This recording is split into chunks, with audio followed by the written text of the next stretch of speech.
তোমাদেরকে এমন একটা ব্যবসার কথা বলবো যেটা করলে জাহান্নামের আগুনে যাওয়া লাগবে না। তুমিনুনা বিল্লাহি ওয়া রাসূলিহি ওয়া তুজাহিদুনা ফি সাবিলিল্লাহ বিআমওয়ালিহিম ওয়া আনফুসিহিম যালিকুম খায়রুল লাকুম ইন কুনতুম তা'লামুন। আল্লাহর প্রতি ঈমান আনার পরে, রাসূলের প্রতি ঈমান আনার পরে এই দুইটাকে সামনে নিয়ে তাদের বিধান জমিনে কায়েম করার জন্য জান আর মাল দিয়ে যারা জিহাদ করবে তাদেরকে আল্লাহ জাহান্নামে দেবে না। সুতরাং এই পৃথিবীতে যারা দিন কায়েমের জন্য চেষ্টা চালান, অন্যান্য যদি কোনো গুনাহ হয়েও থাকে আল্লাহ অন্তত আপনাকে জাহান্নামে দেবে না, এই গ্যারান্টি আমি দিতে পারি। জাহান্নামে যাবেন না, কিন্তু জান্নাতে যেতেও পারছেন না মা বাবার হক আদায় না করার কারণে। কথা বলেন না কেন? হাদিসের শেষে আমি আর পাইনি যে নবীজি আর জানাননি যে তারা যাবে কোথায়। খুলনাবাসী জান্নাতেও যেতে পারছেন না মা বাবার হক আদায় না করার কারণে, জাহান্নামও আল্লাহ দিচ্ছেন না একামতে দিনের দায়িত্ব পালন করার কারণে। যদি ওই আরাফ নামক প্রাচীরের উপরে দাঁড়িয়ে থাকা লাগে কি হবে বলেন তো? ওই রকম জীবন আমরা চাই? বলেন বলেন। এই আরাফ নামক সূরা থেকে একটা মাত্র আয়াত পড়েছি, 206টা আয়াত এখানে আছে, 179 নাম্বার আয়াত। আমার আজকের আলোচনার বিষয় বিবেক। কি বললাম? আরো জোরে। বিবেককে যদি সত্যি কেউ কাজে লাগাতে পারে জীবনেও সে রাস্তা হারাবে না, সে রাস্তা পাবেই। আজকে আমরা অনেকে রাস্তা হারিয়ে ফেলেছি বিবেককে কাজে না লাগার কারণে। দেখেন তো আল্লাহ কি জানিয়েছেন, ওয়ালাকাদ জারানা লিজাহান্নামা কাসীরাম মিনাল জিন্নি ওয়াল ইনস। আল্লাহ কথা শুরু করার আগে তাকিদ দিচ্ছেন। আল্লাহ পাক বলেন ওয়ালাকাদ, অবশ্যই, জারানা, আমি বানিয়েছি, তৈরি করেছি, লিজাহান্নামা, জাহান্নামের জন্য, কাসীরাম মিনাল জিন্নি ওয়াল ইনস, অধিকাংশ মানুষ আর জিন জাহান্নামে যাবে এই জন্যই বানিয়েছি। প্রশ্ন আসতে পারে তাহলে আমাদের দোষ কি? যেখানে আল্লাহ কাসির দিলেন কলিল না দিয়ে, আবার কাসির না দিয়ে কাসির র এক আলিফ টান আছে। কলিল মানে অল্প, কলিলা মানে একেবারে অল্প, কাসির মানে অল্প, কাসির, কাসির মানে বেশি, কাসির র মানে অনেক বেশি। কত বেশি আমাদের মেধা ধরবে না। আল্লাহ বলেন এত মানুষ আর জিন জাহান্নামে দেব। আমরা যেহেতু প্রশ্নই করে ফেলেছি আল্লাহ তাহলে আমাদের দোষ কি? আল্লাহ বলেন দোষ আছে। 3টি ইন্দ্রিয় শক্তি যাদের আছে, এই 3টা যারা কাজে লাগাবে না এই মানুষগুলো মাস্ট বি জাহান্নামে যাবে। আর অন্যান্য কারণ আছে অন্য আয়াতে, এই আয়াতে 3টা পেয়েছি। খুলনাবাসী এখন থেকে আপনি মিলাবেন আপনার ভেতরে এই 3টা গুণ আছে কিনা। যদি থেকে থাকে এখনই তাওবা করে ভালো হওয়ার নিয়ত করা লাগবে। রাজি আছেন কিনা? রাজি আছেন কারা কারা দেখি লিল্লাহি তাকবীর। ভরসার স্থল বানাবে না। আল্লাহর দৃষ্টিতে এরা প্রকৃত মুমিন। এরা কি? আল্লাহ এই মানের শ্রোতা হওয়ার তৌফিক দেন, বলেন আমিন। সুতরাং আমরা নির্বাচিত হয়ে যারা এখানে বসে আছি আমরা খুশি না বেজার? বলেন বলেন, জবান খুলে বলেন আলহামদুলিল্লাহ। দরুদ আর সালাম পড়ছি আমাদের নবী মুহাম্মদুর রাসূলুল্লাহ সাল্লাল্লাহু আলাইহি ওয়াসাল্লামের প্রতি। আমার আজকের তেলাওয়াতকৃত আয়াত আপনারা দেখেছেন, একটা পরিচিত আয়াত পড়েছি, অনেকের কাছে এটা মুখস্থ আছে। সূরা আরাফ আয়াত নাম্বার 179, একটা মাত্র আয়াত পড়েছি। বিশ্বনবীর লক্ষ কোটি হাদিস থেকে মাত্র একটা হাদিসের অর্ধেক পড়েছি। আমরা এই দুইটার সামনে নিয়ে কিছু কথা আপনাদের সামনে বলবো। আল্লাহ যেন আমাকে তৌফিক দেন, আপনাদের ধৈর্য দেন, বলেন আমিন। এটা কি বিড়ি খেতে যাচ্ছে নাকি ওই 2 নম্বরে? না ভাই, ওঠা যাবে না। যুবক মানুষ যদি উঠে চলে যায় 1-1.5 ঘন্টা বসে থাকতে পারে না, ও বিয়ে দিলে বউ টেকবে। আমি আর নিচে নামলাম না। এরপরেও যদি কেউ চলে যান, এখানে কিন্তু বহু মেয়ের বাবা বসে আছে। এক কথা বলছে না কেন? আমি নিজেই 3 মেয়ের বাবা। এই যে হোসাইন 2 মেয়ের বাবা, রবিউল 1 মেয়ের। কত মাওলানা বসে আছে দেখেন না, মেয়ে বিয়ে দেবে বলে। আপনি চলে যাবেন মানে? হাজার হাজার মানুষ বসে আছে মেয়ের বাবারা যে আজকে জামাই সিলেক্ট করবে। এখানে যে 1.5 ঘন্টায় আপনি একটু চলে যান, বলবেন না এর কাছে দিলে আমার মেয়ে জীবন দুনিয়া শেষ। শেষে দেখবেন আপনার আর জীবনে বিয়েই হবে না, কারণ এটা রেকর্ড হচ্ছে, সারা দুনিয়া ছড়িয়ে যাবে যে ওই যে উঠে চলে যাচ্ছে, ওইটা আর মনে হয় সমস্যা আছে। আশা করছে আপনি 1 ঘন্টা মতো থাকবেন, না চলে যাবেন? থাকবেন তো? সূরা আরাফে 206টা আয়াত আছে, 14টা রুকু আছে, মাত্র একটা আয়াত পড়েছি। আমরা তাফসীর আকারে কথা বলতে চাই নাকি মাছের কাহিনী শুরু করব? তাফসীর শুনতে রাজি আছেন না? আরফ এ শব্দের শাব্দিক অর্থ পরিচিত হওয়া। আরফ মানে কি? এই সূরায় 206টা আয়াত আছে বললাম, এর 46 নম্বর আয়াতের মাঝের অংশে আপনি দেখবেন এই নামটা আছে, আল্লাহ নিজে ব্যবহার করেছেন। ওয়া বাইনাহুমা হিজাব ওয়া আলাল আরাফ। এই যে আরফ শব্দটা, এখান থেকে এর নামকরণ। এটা তাফসিরে ইবনে কাসির থেকে বলছে, মুফাসসির লিখেছেন ওয়া বাইনাহুমা হিজাব। এই আয়াতটা আল্লাহ কেন নাজিল করলেন জানেন? নবীজি ব্যাখ্যায় বলছিলেন, কিয়ামতের দিন আল্লাহ বিশাল একটা প্রাচীর বানাবেন জান্নাত জাহান্নামের মাঝে। কিছু মানুষকে ওখানে দাঁড় করিয়ে দেবেন, এদেরকে আল্লাহ জাহান্নামেও দেবে না, জান্নাতেও দেবে না। সাহাবী প্রশ্ন করলেন হযরতে আবু যর রাদিয়াল্লাহু তাআলা আনহু, হে নবী, এরা জান্নাতে যাবে না, তার কারণ কি?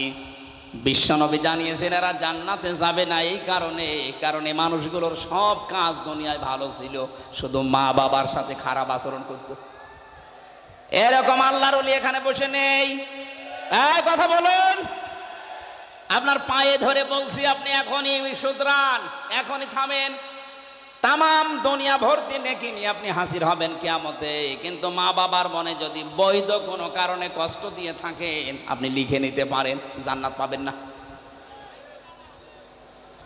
নবীজি জানিয়েছেন, হোমা জান্নাতুকা হোমা নারুকা, মা বাপ তোর জান্নাত, মা বাপ তোর জাহান্নাম। সুতরাং আমাদের আমল যদি, কাজ যদি এরকম কারো থেকে থাকে, সে যেন এক্ষুনি পাল্টিয়ে যায়। কথা বলেন না কেন? আর আমি যতদূর লেখাপড়া করেছি, আমি বাস্তবতা যতটুকু দেখছি, আমার বয়স অল্প আপনাদের চাইতে, আমার এখন 33 বছর, কিন্তু বাস্তব অভিজ্ঞতা আপনাদের অনেকের চাইতে আমার বেশি আছে। আমার মতো ঘোরাঘুরি আমার মুরব্বিও জীবনে করেনি। আমি যত জায়গায় গেছি বাংলাদেশ সহ বিশ্বের, এ মুরব্বি এত বছর বয়সেও মনে হয় অত জায়গার নামও শোনেনি।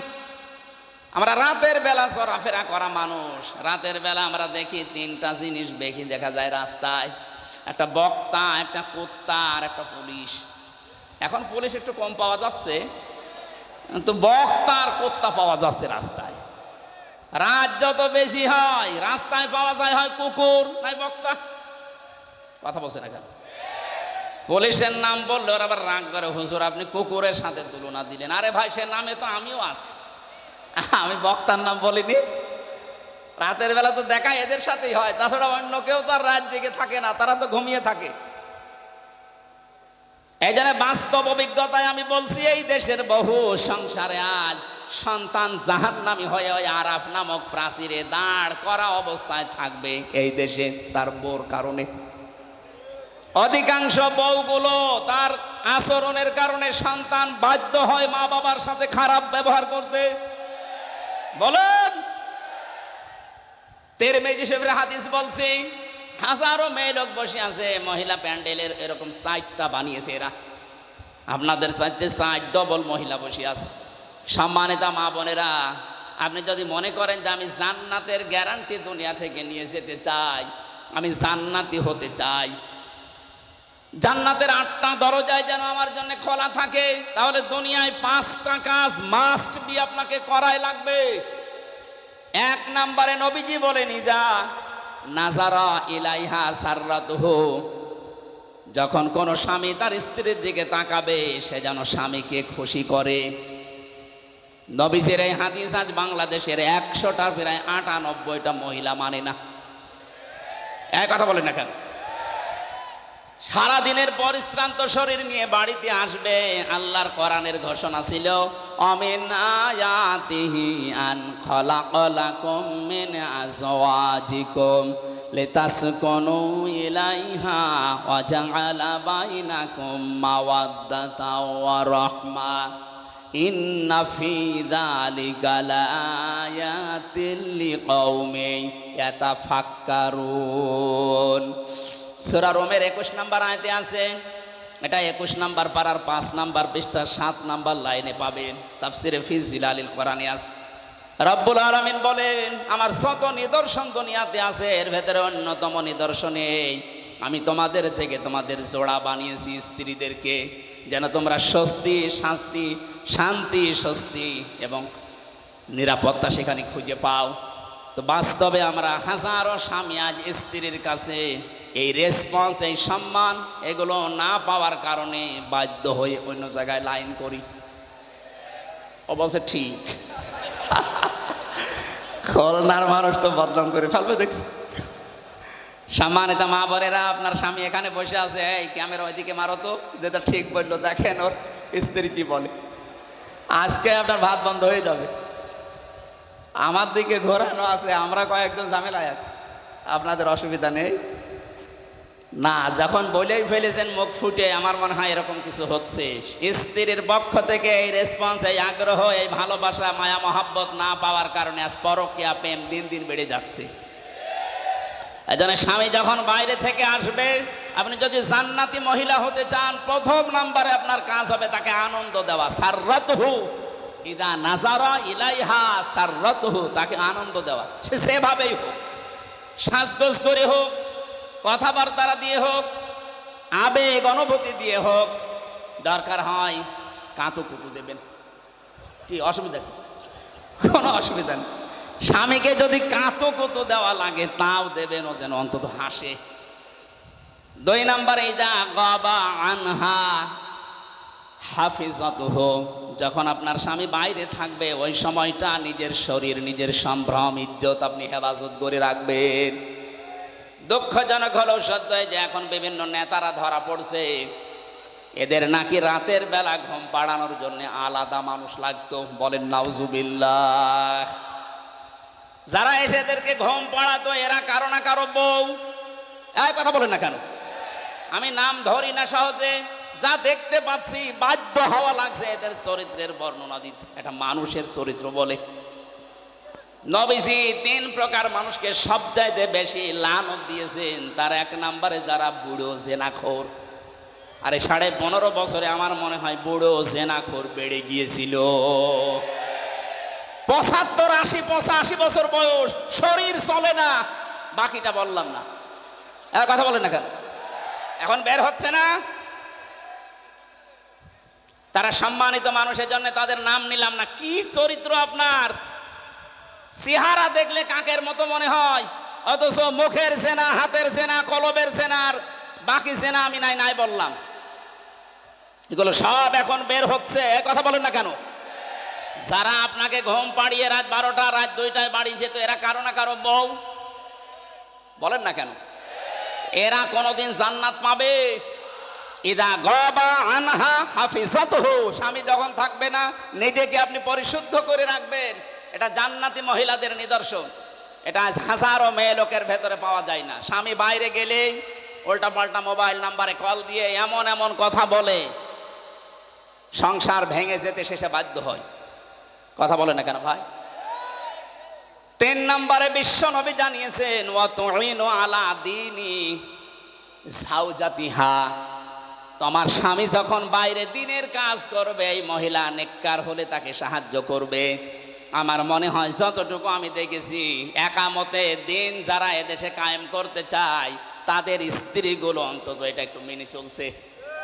আর বাকি যেই বলেন, সে পীর হোক আর ক্ষীর হোক আর আলেম হোক, অধিকাংশ যারা একামতে দিনের এই কনসেপ্টটা নিজের ভেতরে আনতে পারে না, তাদের পরিবারে 100 ভাগের 98 ভাগ অশান্তি। আপনি খোঁজ খবর নিয়ে দেখবেন। আমি যতটুকু পেয়েছি এটা বললাম। সম্মানিত মা বোন যারা এসেছেন, আপনার স্বামী যদি মানব কল্যাণমূলক কোনো কাজে থাকে, যদি দিনের কাজ করেন, দিন প্রসারে, দিন কায়েমে, যে কাজেই থাকবে, আপনি তাকে খাদিজার মতো সাহায্য করবেন। কথা বলেন না কেন? কিয়ামতের ময়দানে খাদিজাতুল কুবরাকে যেমন জান্নাতের দরজাগুলো ডাকতে থাকবে, আপনাকেও না নিয়ে যাবে না। তার জীবনী পড়লাম গভীর রজনীতে হযরতে খাদিজাতুল কুবরা রাদিয়াল্লাহু তাআলা আনহা দরজার সাথে হেলান দিয়ে ঘুমিয়ে আছেন। মুহাম্মদ রাসূলুল্লাহ আসলেন, একটা মাত্র ডাক দিয়েছেন, খাদিজা। দরজা খুলে গেছে। ডাক দিয়ে বলে, স্ত্রী এত রাত হয়ে গেছে, ঘুমাওনি? হযরতে খাদিজা বলে, হে রাসূল, আপনি দিনের দাওয়াত নিয়ে বাইরে থাকেন, 24 ঘন্টা আমি আতঙ্কে থাকি, কাফেররা না জানি কি আপনার উপরে কি করে ফেলে, যতক্ষণ বাড়িতে না আসেন আমার ঘুম হয় না। এরপরেও যদি আমার ঘুম লেগে যায়, চিন্তা করি আমি আরামের বিছানায় ঘুমাবো, আপনি দিন প্রসার করে এসে রাতের বেলা আমাকে ডাক দিতে দিতে হয়রান হয়ে যাবেন, আপনি কষ্ট পাবেন দাঁড়িয়ে থাকতে। এজন্য আমার কষ্ট হলেও আমি এই জ্বালানা দরজার সাথে লাগিয়ে নিজের পিঠকে হেলান দিয়ে ঘুমাই। নবীজি হযরতে খাদিজাকে বুকের ভেতরে জড়িয়ে নিলেন, কপালে গালে চুমা দিলেন, ডাক দিয়ে বললেন, খাদিজা, আগামী দিন থেকে এরকম আর করবা না। খাদিজাতুল কুবরা ওই দিন নবীজিকে বলেছিলেন, হে আমার স্বামী, আমি একটা বিষয়ের গ্যারান্টি চাই। কি বিষয়? কবরে আমাকে যখন রাখা হবে, আমি আপনার মুখ থেকে কবরের বর্ণনা শুনেছি, পৃথিবীর থেকে বিদায় নেওয়ার পর জান্নাতে যাবার আগ পর্যন্ত ভয়ঙ্কর একটা জায়গার নাম কবর। আপনি আমাকে আজকে একটু কথা দেন, কবরে দেওয়ার পরে যে ফেরেশতা আসবে তাদের যে প্রশ্নের উত্তর, এটা আমি খাদিজা আমি দিতে পারবো না, আমার নিজের প্রতি নিজের বিশ্বাস নেই, আপনি এই জবাবটা নিজে দিয়ে দেবেন। নবীজি বললেন, আদম থেকে শুরু করে পর্যন্ত কেউ কারো কবরে জবাব দিয়ে দেয়নি, এটা আমি পারবো না। আপনি একটু লক্ষ্য করেন, এখানে নবীজি বললেন কি, আদম থেকে শুরু করে পর্যন্ত কেউ কারো কবরের জবাব দিয়ে দেয়নি, এটা আমি পারবো না। অথচ বাংলাদেশে বহু ভণ্ড পীর এটা ছড়িয়েই দিয়েছে, এ দরবারে মুরিদ হলে কবরের হিসাব নাকি সে দিয়ে দেবে। এটা যে পুরা প্রতারণা, বাটপারি, চিটারি, আর কারো কাছে ফতোয়া নেওয়া লাগবে? এই ভ্রান্ত ধারণায় যারা আছেন, এক্ষুনি আপনি থামবেন। কিসের পীর, কিসের বাবা? নবীজি নিজে তার স্ত্রীকে গ্যারান্টি দিতে পারছেন না। হযরতে খাদিজাতুল কুবরা বলেন, হে নবী, আপনি যদি আমাকে কিছুই না বলেন, এই যে আমি সেজদায় গেলাম, আমার মালিক যখন কিছু না জানাবে যতক্ষণ আমি সেজদা থেকে মাথা তুলব না। নবীজি দাঁড়িয়ে আছেন, হঠাৎ ফেরেশতা জিবরাইল এসে বলে, হে নবী, খাদিজাকে আপনি মাথা তুলতে বলেন, তার চোখের পানি আরো সে মঞ্জুর হয়ে গেছে। আল্লাহ রাব্বুল আলামিন নিজে আপনাকে অর্ডার দিয়েছেন, খাদিজার প্রশ্নের জবাব আপনি দিয়ে দেবেন। নবীজি বললেন, কি বলো জিবরাইল? আমি আজ পর্যন্ত কোনোদিন এ ব্যবস্থা কারো পক্ষে পাইনি, খাদিজার পক্ষে আল্লাহ দিয়েছেন, আপনাকে দেওয়া লাগবে। হযরতে খাদিজাকে ডাক দিয়ে বললেন, মাথা তোলো, তোমার চোখের পানি আরো সে পৌঁছিয়ে গেছে, তোমার কবরের জবাব দেওয়া লাগবে না, আমি নিজে দিয়ে দেবো তোমারটা। হযরতে খাদিজা ওই দিন বলেছিলেন, হে আমার স্বামী, আপনার জন্য এই ঘরটা আমি নয়েজ মুক্ত রাখি, শব্দ, গোলমাল, আওয়াজ এগুলো থেকে আপনাকে আমি শান্তিতে রাখি। ঘরে আসলে আপনার স্বামী বাইরে থেকে যখন আসবে, ঘরটা আপনি শান্ত নির্মল করে দেবেন।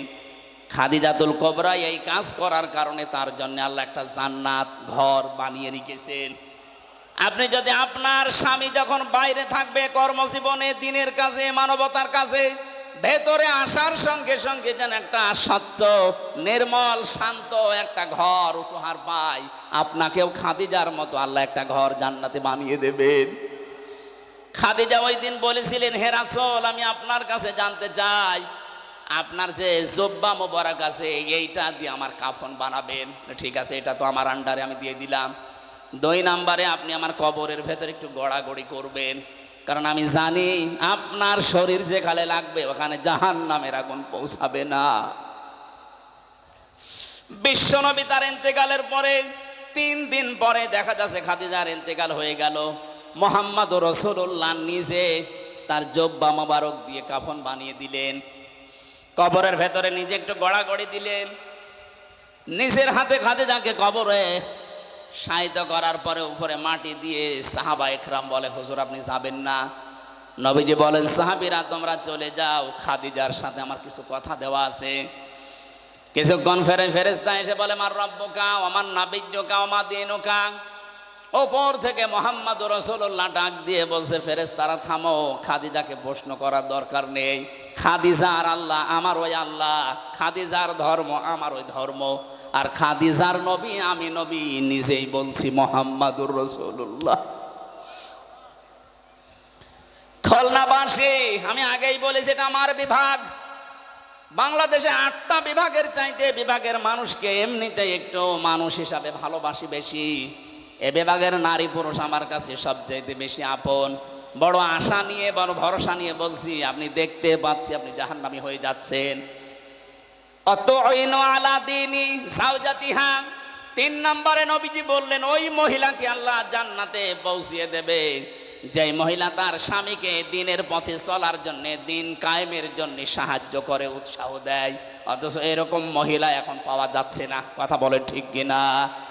ফতোয়া আজকেও যশোরে আমার মাহফিল ছিল দিনের বেলায়, জোহরের সময় চৌকাছাতে একটা মেয়ে ফতোয়া দিয়েছে, প্রশ্ন দিয়েছে যে নারী পুরুষের একামতে দিনের কাজ করা লাগবে। কোথায় আছে? কোথায় আছে মানে সূরা তাওবার 71 নম্বর আয়াত তার দলিল।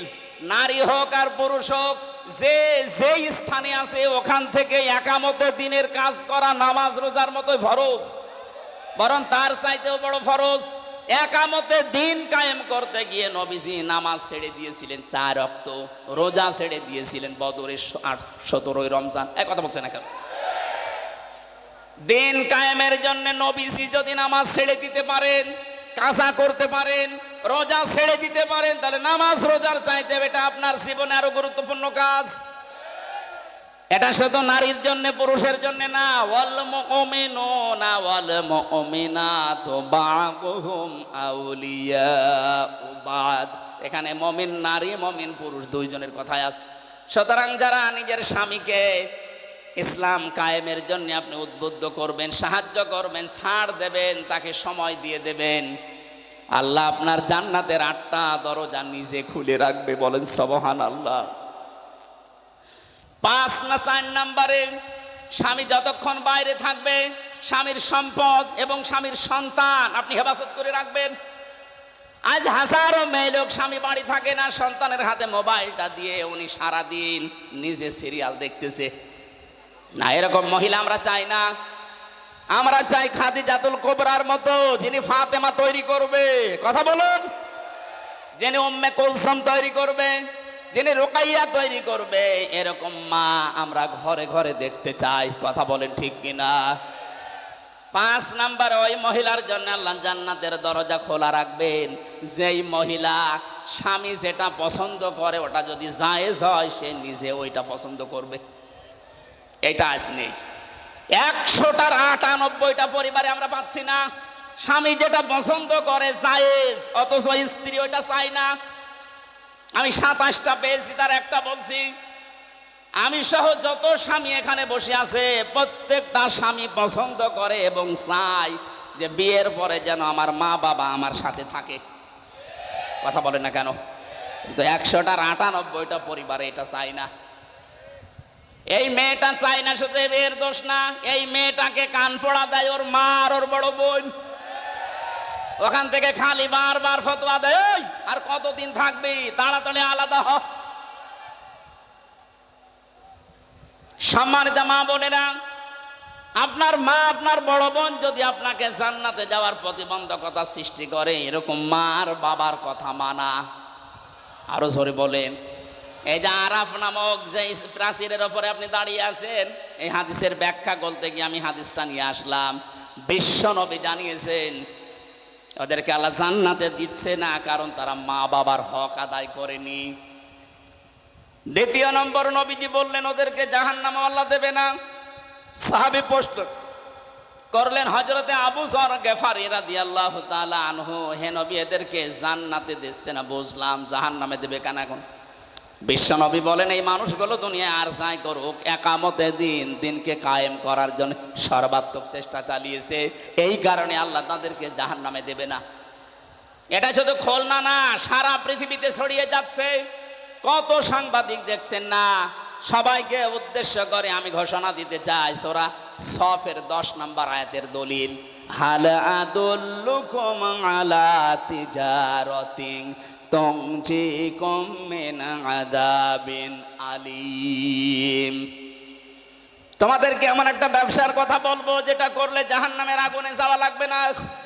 তুমিনুনা বিল্লাহি ওয়া রাসূলিহি ওয়া তুজাহিদুনা ফি সাবিলিল্লাহ বিআমওয়ালিহিম ওয়া আনফুসিহিম যালিকুম খায়রুল লাকুম ইন কুনতুম তা'লামুন। আল্লাহর প্রতি ঈমান আনার পরে, রাসূলের প্রতি ঈমান আনার পরে এই দুইটাকে সামনে নিয়ে তাদের বিধান জমিনে কায়েম করার জন্য জান আর মাল দিয়ে যারা জিহাদ করবে তাদেরকে আল্লাহ জাহান্নামে দেবে না। সুতরাং এই পৃথিবীতে যারা দিন কায়েমের জন্য চেষ্টা চালান, অন্যান্য যদি কোনো গুনাহ হয়েও থাকে আল্লাহ অন্তত আপনাকে জাহান্নামে দেবে না, এই গ্যারান্টি আমি দিতে পারি। জাহান্নামে যাবেন না, কিন্তু জান্নাতে যেতেও পারছেন না মা বাবার হক আদায় না করার কারণে। কথা বলেন না কেন? হাদিসের শেষে আমি আর পাইনি যে নবীজি আর জানাননি যে তারা যাবে কোথায়। খুলনাবাসী জান্নাতেও যেতে পারছেন না মা বাবার হক আদায় না করার কারণে, জাহান্নামও আল্লাহ দিচ্ছেন না একামতে দিনের দায়িত্ব পালন করার কারণে। যদি ওই আরাফ নামক প্রাচীরের ওপরে দাঁড়িয়ে থাকা লাগে কি হবে বলেন তো? ওই রকম জীবন আমরা চাই? বলেন বলেন। এই আরাফ নামক সূরা থেকে একটা মাত্র আয়াত পড়েছি, 206টা আয়াত এখানে আছে, 179 নাম্বার আয়াত। আমার আজকের আলোচনার বিষয় বিবেক। কি বললাম? আরো জোরে। বিবেককে যদি সত্যি কেউ কাজে লাগাতে পারে জীবনেও সে রাস্তা হারাবে না, সে রাস্তা পাবেই। আজকে আমরা অনেকে রাস্তা হারিয়ে ফেলেছি বিবেককে কাজে না লাগার কারণে। দেখেন তো আল্লাহ কি জানিয়েছেন, ওয়ালাকাদ যারানা লিজাহান্নামা কাসীরাম মিনাল জিন্নি ওয়াল ইনস। আল্লাহ কথা শুরু করার আগেই তাকিদ দিচ্ছেন। আল্লাহ পাক বলেন ওয়ালাকাদ, অবশ্যই, যারানা, আমি বানিয়েছি, তৈরি করেছি, লিজাহান্নামা, জাহান্নামের জন্য, কাসীরাম মিনাল জিন্নি ওয়াল ইনস, অধিকাংশ মানুষ আর জিন জাহান্নামে যাবে এই জন্যই বানিয়েছি। প্রশ্ন আসতে পারে তাহলে আমাদের দোষ কি? যেখানে আল্লাহ কাসির দিলেন কলিল না দিয়ে, আবার কাসির না দিয়ে কাসির র একালিফ টান আছে। কলিল মানে অল্প, কলিলা মানে একেবারে অল্প, কাসির মানে অল্প, কাসির, কাসির মানে বেশি, কাসির র মানে অনেক বেশি। কত বেশি আমাদের মেধা ধরবে না। আল্লাহ বলেন এত মানুষ আর জিন জাহান্নামে দেব। আমরা যেহেতু প্রশ্নই করে ফেলেছি আল্লাহ তাহলে আমাদের দোষ কি? আল্লাহ বলেন দোষ আছে। 3টি ইন্দ্রিয় শক্তি যাদের আছে, এই 3টা যারা কাজে লাগাবে না এই মানুষগুলো মাস্ট বি জাহান্নামে যাবে। আর অন্যান্য কারণ আছে অন্য আয়াতে, এই আয়াতে 3টা পেয়েছি। খুলনাবাসী এখন থেকে আপনি মিলাবেন আপনার ভেতরে এই 3টা গুণ আছে কিনা। যদি থেকে থাকে এখনই তাওবা করে ভালো হওয়ার নিয়ত করা লাগবে। রাজি আছেন কিনা? রাজি আছেন কারা কারা দেখি? লিল্লাহে তাকবীর, লিল্লাহে তাকবীর, লিল্লাহে তাকবীর। আলহামদুলিল্লাহ। ভাই আমরা এবার 3টা কারণ বলছি, দেখেন আমার ভেতরেও যদি থাকে আমি এখনই পরিবর্তন হওয়ার সিদ্ধান্ত নেব।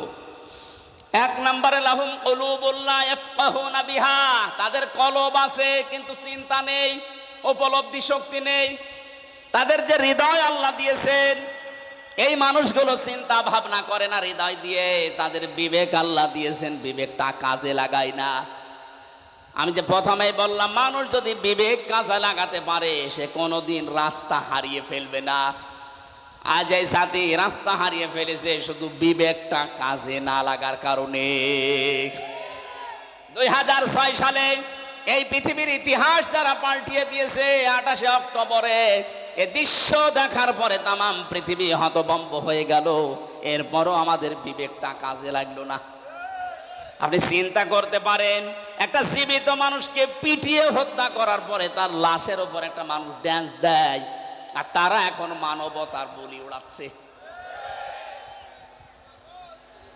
7 সালে আমি তখন ম্যাট্রিক পরীক্ষা দেই, আসছিলাম সিরাজগঞ্জ থেকে। রাস্তার মাঝে দেখলাম একটা মরা কুকুর পড়ে আছে। ড্রাইভার গাড়ি চালিয়ে না দিয়ে বাম দিয়ে ঢুকিয়ে দিল। গাড়ি একটু ঝাঁকি দিয়েছে, ডাক দিয়ে বললাম, ড্রাইভার সাহেব আপনি এ কি করলেন? এখনই তো উল্টিয়েছে তো গাড়ি। ড্রাইভার আমার বলছে, দেখেন না একটা মরা কুকুর পড়ে আছে, আমি ডবল করে আমার চাকা চালাবো, আমার বিবেক নেই।